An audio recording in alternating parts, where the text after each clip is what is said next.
welcome back to another episode. I have taken a couple of days to tidy up and sort all the stuff out, ready to take all the parts back off the car. I have a couple more things I want to test fit into the car.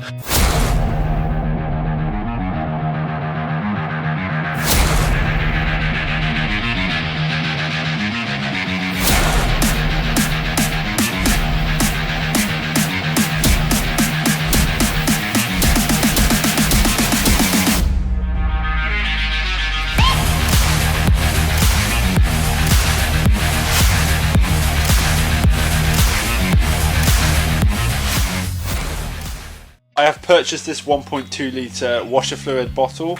The original Subaru one is at least 3 litres. It's too big for this application. There's literally not enough room, so hopefully I can find a nice place to slot this in the engine bay.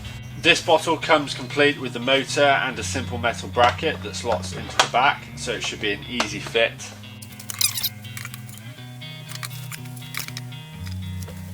There is going to be plenty of room on the inside of this turret to mount the bracket. Once the water lines are fully installed, I can figure out how low they are going to go down on top of the chassis leg. I want the top to be accessible, otherwise I would put it further back underneath the firewall. A couple more things I need to do is to map out the route of the brake lines. I also need to decide roughly where I'm going to put heat protector on the engine bay.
Before I go ahead and take off the clip, I want to finish the subframe.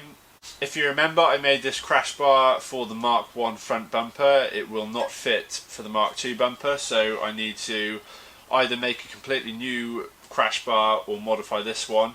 I want to weld it to the subframe, so something like that, and it can run across the underside of the front bumper. If I have a small impact, it should save some engine damage.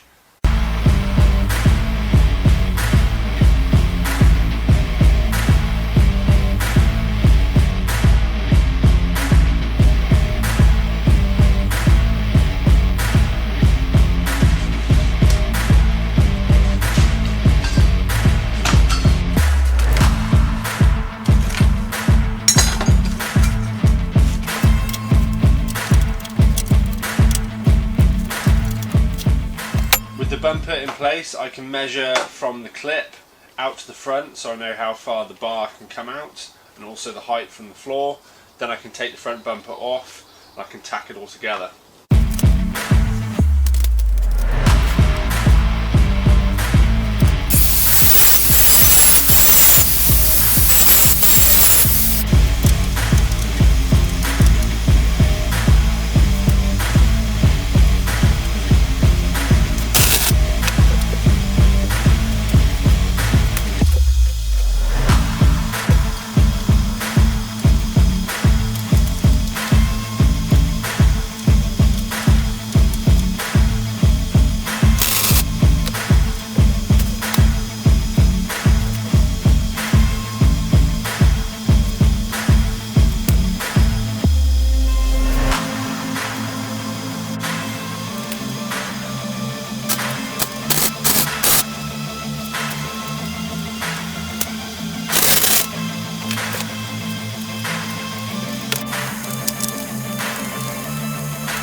There's about a finger width of clearance on the very front, and it can afford to go up ever so slightly, so I'll just bend it up when I reinforce the sides on the subframe. I've just put the support in to predetermine the height so I know it won't move when I come to weld everything together.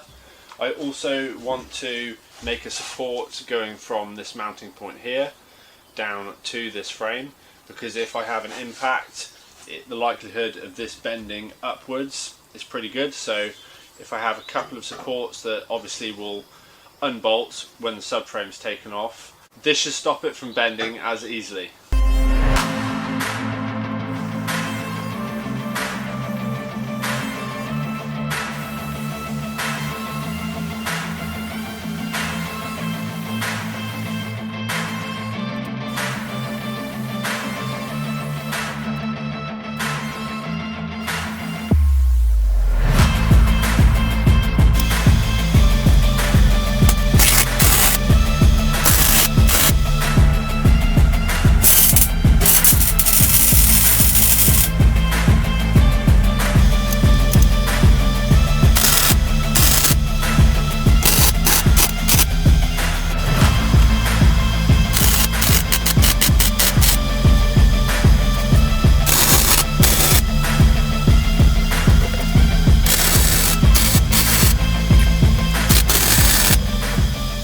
Not only will this crash bar help in a small impact, this will have improved the front end's rigidity. Combined with the clip, there is plenty of support from left to right.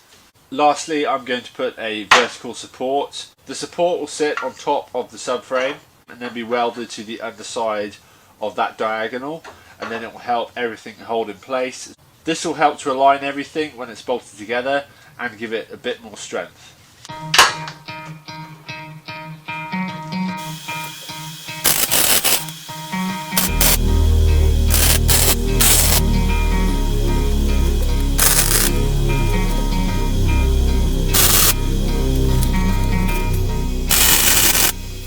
Next up, I will weld a mount on for a toe eye which will stick through the front bumper.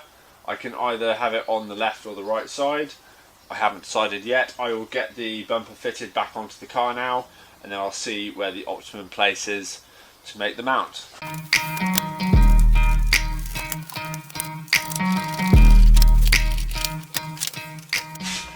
What I can do is I can utilise these pre-drilled holes from before. They're even either side, as one top and bottom, so when I come to weld this in finally when it's off the car, I can weld in some captive nuts, and that'll be plenty for a toe eye or a toe strap, and I can choose to either put it left or right on the car.